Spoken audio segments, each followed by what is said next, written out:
Welcome back to Creative Alternatives. Today we are exploring creative alternatives to plastic, new materials that will replace it forever. Imagine a world where the bottle in your hand disappears after use, not into a landfill, not into the ocean, but back into the soil as food for microbes. Imagine packaging grown like crops, electronics wrapped in materials that heal themselves, and everyday products made without oil, without toxins, without guilt. Plastic once felt like a miracle. Cheap, strong, eternal. But that eternal part became the problem. Today, a quiet revolution is underway, and it's not about recycling plastic better, it's about replacing it forever. Plastic didn't conquer the world because it was beautiful or sustainable. It won because it was convenient. One material that could be molded into anything, shipped anywhere, and survive almost anything. But the same durability that built modern life is now choking it. Microplastics are in our blood, our lungs, our brains. Oceans contain more plastic than fish by weight in some regions. And recycling, the supposed safety net, was never designed to save us. Less than 10% of plastic ever made has actually been recycled. The rest still exists somewhere. That failure forced scientists, designers, and material innovators to ask a radical question. What if plastic was never the right answer? What if nature already solved this problem millions of years ago? The first wave of true plastic alternatives doesn't come from factories, it comes from farms, forests, and fungi. Take plant-based biopolymers. Unlike traditional plastics made from fossil fuels, these materials are derived from renewable sources like cornstarch, sugarcane, cassava, and even algae. At first, they were dismissed as weak or impractical. Early versions melted too easily or broke too quickly. But today's biopolymers are different. Advances in chemistry have made them strong, flexible, heat-resistant, and in many cases fully compostable. One example is polylactic acid or purees, made from fermented plant sugars. It looks and feels like plastic, but under industrial composting conditions, it breaks down into water and carbon dioxide within months. No toxic residue, no microplastics. It's already being used in food packaging, disposable cutlery, medical implants, and 3D printing, and Plié is just the beginning. New blends combine plant fibers with natural resins to create materials that rival petroleum plastics in strength while outperforming them in sustainability. Then there's a material that sounds like science fiction, but is very real: mycelium. Mycelium is the root-like network of fungi that grows underground, connecting ecosystems. Scientists discovered that when mycelium is fed agricultural waste like corn husks or sawdust, it grows into dense, lightweight structures. Once heat-treated, it stops growing and becomes incredibly durable. The result is a material that can replace styrofoam, plastic packaging, insulation, and even furniture. Unlike plastic foam, mycelium products are biodegradable, non-toxic, and grown rather than manufactured. They require far less energy to produce and actually lock carbon into their structure instead of releasing it. If plastic was humanity's attempt to dominate nature, mycelium represents a partnership with it. Another unexpected challenger to plastic comes from the ocean: algae and seaweed. Seaweed grows fast, requires no fresh water, no fertilizer, and no land. It absorbs carbon dioxide as it grows and can be harvested multiple times a year. Innovators are now turning seaweed into flexible films, coatings, and containers. Some of these materials are even edible. Imagine food packaging you can eat or safely dissolve in water. Algae-based materials are already being used for sachets that hold liquids like sauces, detergents, and sports drinks. Drop them into hot water and they dissolve completely. No waste, no trace, no trace. For industries built on single-use plastics, this is a potential game-changer. What makes these materials revolutionary isn't just that they're biodegradable. It's that they challenge the entire logic of plastic. Plastic was designed to last forever in a world that uses things for minutes. Well, these new materials are designed to live only as long as they're needed and no longer. They return to the earth, close the loop, and disappear without harm. And this is only the first layer of the transformation. Because beyond plants, fungi, and algae, a new class of materials is emerging, materials that don't just replace plastic, but outperform it in ways plastic never could. Plastic taught us how to shape the world, but the next generation of materials is teaching us how to collaborate with it. Beyond plants and fungi, scientists are now designing materials that behave more like living systems, materials that repair themselves, respond to their environment, and disappear without leaving scars. These aren't incremental improvements. They represent a fundamental shift in how matter itself is engineered. One of the most promising breakthroughs is self-healing materials. Traditional plastic breaks, cracks, and weakens over time, turning into waste. Self-healing alternatives do the opposite. Inspired by human skin and biological tissues, these materials contain dynamic chemical bonds that automatically reconnect when damaged. A tear, a puncture, even repeated stress doesn't mean failure, it triggers repair.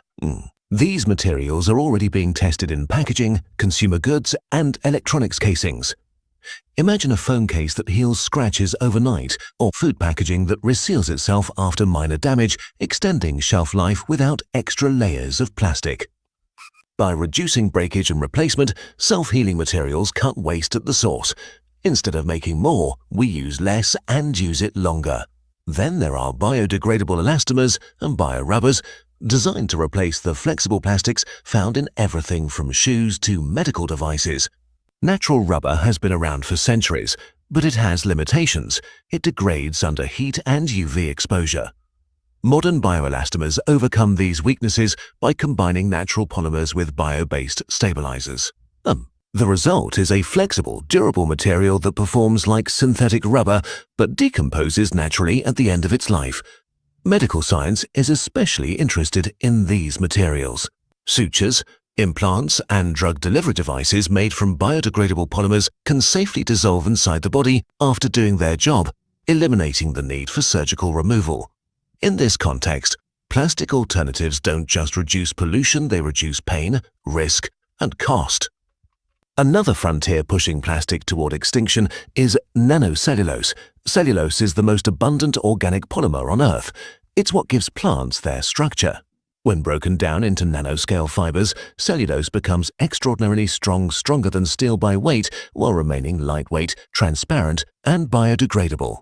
These nanocellulose materials can form films, coatings that rival or exceed the performance of plastic.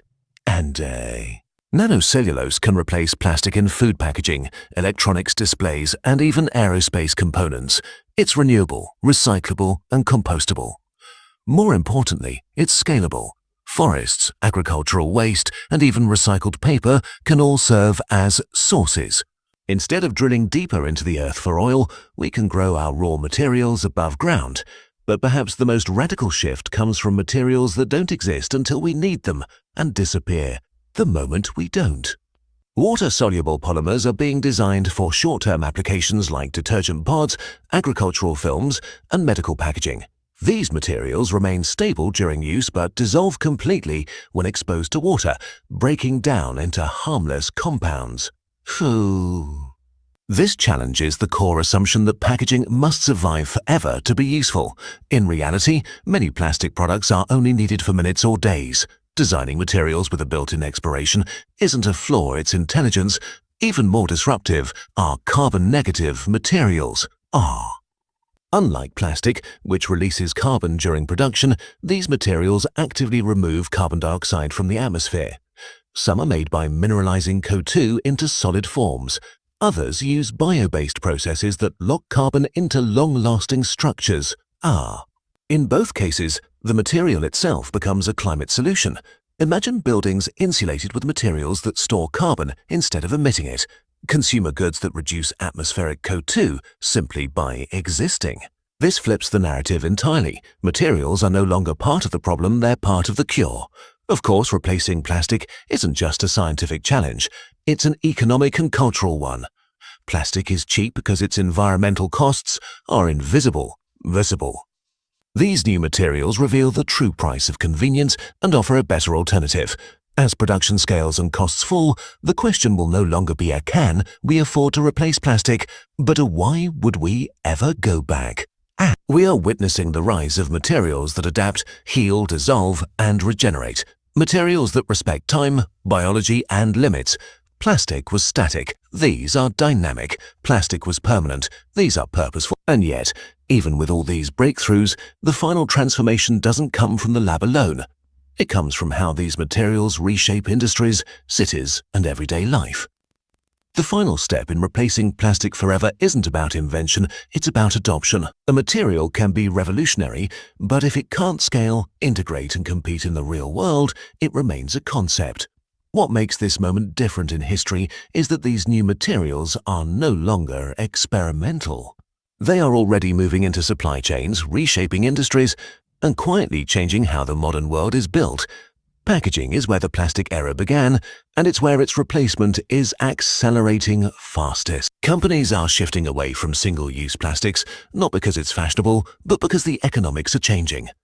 Compostable films, molded fiber, mycelium packaging, and algae-based containers are now produced at industrial scale.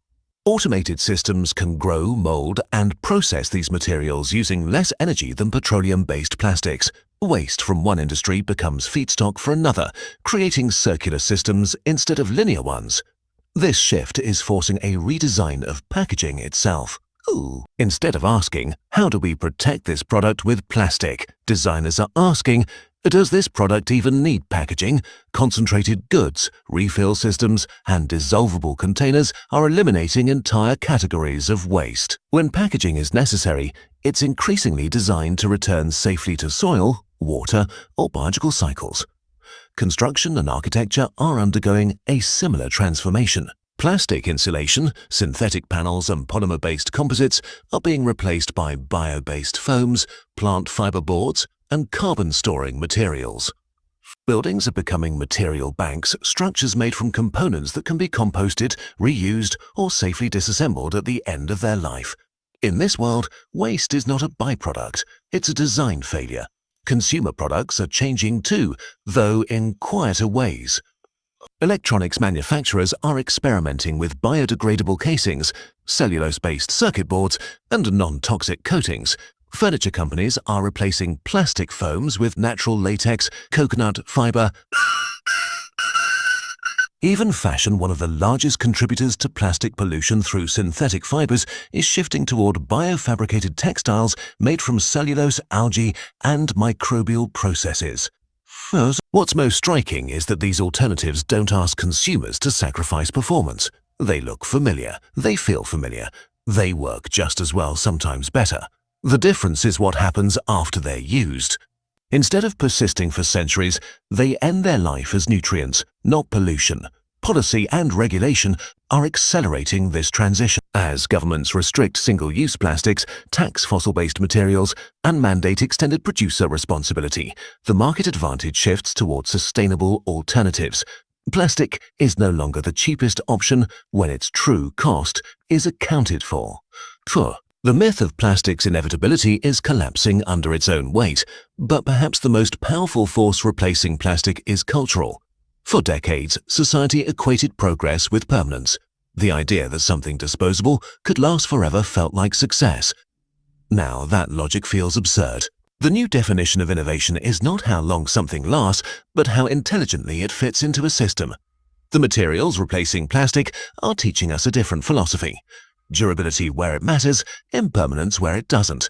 Strength without toxicity. Convenience without destruction. These materials don't dominate nature, they cooperate with it. Will plastic disappear overnight? No, but its dominance is ending. Just as stone gave way to bronze, and bronze to steel, plastic is giving way to materials better suited to the realities of the planet we live on. This isn't a return to the past. It's a step forward guided by biology, chemistry, and hard-earned wisdom. The future won't be wrapped in plastic. It will be grown, engineered, regenerated, and returned. And when historians look back at the age of plastic, they won't ask why we invented it, they'll ask why it took us so long to let it go.